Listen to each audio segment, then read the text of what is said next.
recently did that colossal job on Anthony Joshua, goes in against Joseph Parker. We see Beterbiev going against Bivol again. Elsewhere, Zhang will take on Caballel. Boatsi takes on Smith. But of course, your man Daniel Dubois goes in against Parker. How did you feel about that, Don, when you learned that that was the matchup? Yeah, obviously, every fight at this level is a serious level. It's a serious fight. It had to be somebody highly ranked, and Parker is a good fight for Daniel, and delighted. You thought yesterday, Simon, when we spoke about this, oh yeah, Dubois against Parker. Yeah, we'll have some of that. Did you not? I think it's a great fight. I think Joseph deserves that fight. I think if you go down the order of merits, I don't think it was right for Anthony Joshua to get another tilt. It might be right financially, and I understand that, but Anthony Joshua had his time.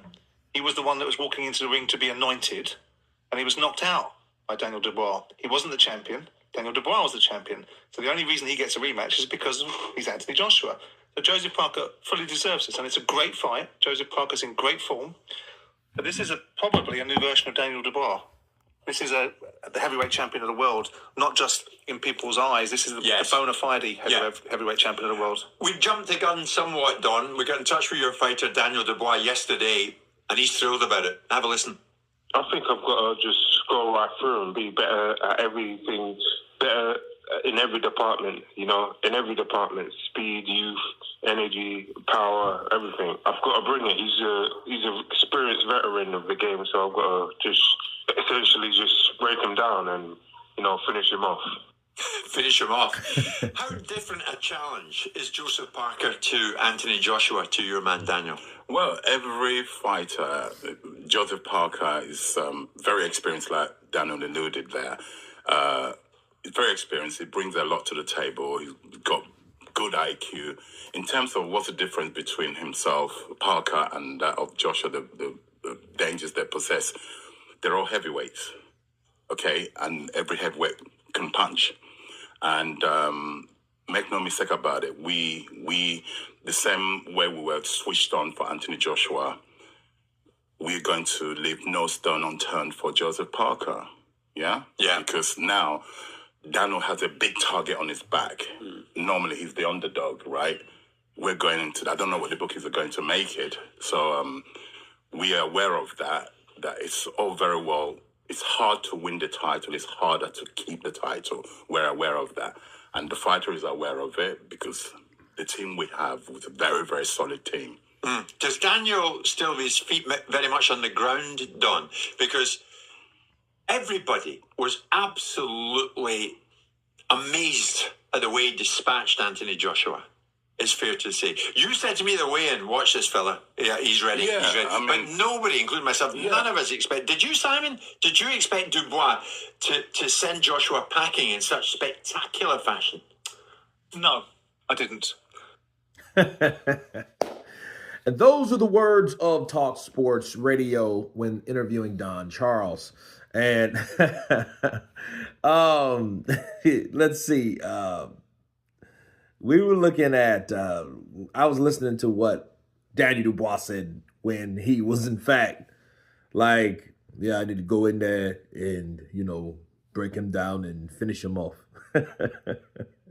It's almost like the way Daniel was talking is it's like somebody start whooping Joseph Parker's ass and then he's coming in there to finish off the job of somebody whooping his ass beginning, and then he's going to finish and finish him off. No, I think Don Charles is saying exactly what he needs to say. He had some key points in that, that's how it's supposed to be.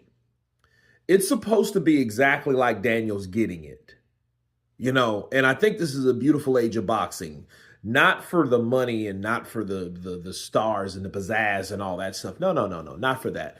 I think boxing is getting real again. You know what I mean? I think it's getting to the point, the authenticity of that.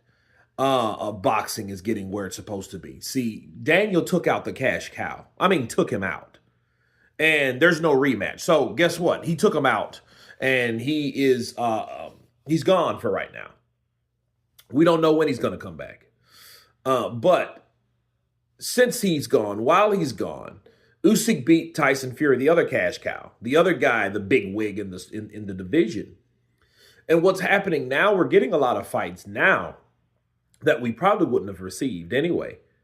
See, Daniel isn't that guy that you have to worry about picking and choosing and picking and choosing. So now the heavyweight division has came back full circle to a point where now we got a heavyweight that don't give a shit about fighting the best person because he's not the most popular person. He's not the most famous person or the richest fighter or the person in the division. He's not that.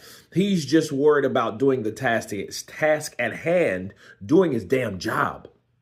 And he's doing his job by fighting the people that's supposed to be fought. Joseph Parker's that fighter that deserves to be fought. So he's doing exactly that. It's not a lot of politics based on how much money can he make over here with this other fighter that's massive, because that's always a distraction from doing the right thing.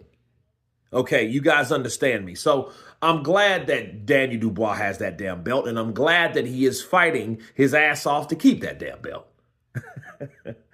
But anyway, you guys tell me what you think of Don Charles and this small continued interview, because of course this is the continuation of, this is actually a prequel of the video that I already posted about what Don Charles said about Joseph Parker, and this is pretty much the beginning stages. But you guys tell me what you think of this interview with Don Charles about Daniel Dubois, Joseph Parker, Talk Sports Boxing. Of course, please subscribe, and you guys been Counterpunch.